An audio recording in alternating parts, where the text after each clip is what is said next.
Hello, everybody. Our parsha describes the various karbanot and a number of halachot that pertain to each and every one of them, including a type of karban shlamim, if you will, that was known as the Thanksgiving offering or the karban toda, that people under certain circumstances wanted to acknowledge their gratitude to HaKadosh Baruch Hu. And amongst the other laws, we are given a time frame in which the person who brought the karban had to consume the karban. Now, there were many, many loaves of matzah that accompanied the actual karban itself.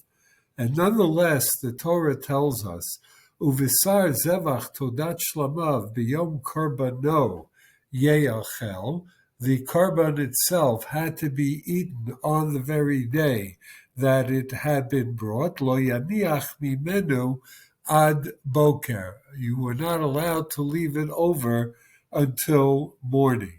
Now, this means that the time frame for consumption was severely limited, as opposed to a typical karban shlamim that could be consumed on the day that it was brought, the entirety of the following evening, and then the next day as well. Here, there was a very limited time frame. And the question is, why was the person given such a short window of opportunity?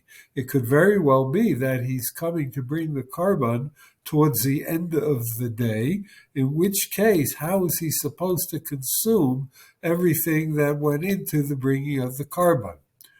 This is a question that the Tsav, Rav Naftali Tzvi Yehuda Berlin, raises, and in a very short manner, he gives a wonderful insight of an answer.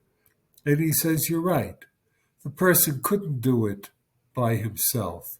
Perforce, in order to adhere to the laws of consuming the karban toda, what he would have to do is invite friends, colleagues, neighbors, relatives to partake in the karban with him.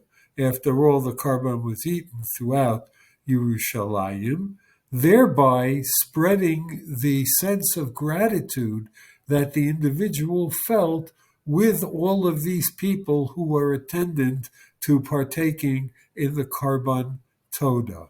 This was a way where a person who, even though normally we are supposed to be relatively modest, when it comes to expressing hakaras hatov to someone else, alachat kama v'kama, to HaKadosh Baruch Hu, publicity is actually a good thing. It's Makadesh Shem Shamayim. As we're all aware, our Parsha of Tsav, in most years, is read on Shabbat HaGadol, the Shabbos immediately prior to Chag HaPesach. In fact, this year, were the Beis HaMikdash to be established and the order of karbanot renewed, we would be bringing the karban Pesach literally on Shabbat Parshat Tsav, which of course this year is Erev Pesach.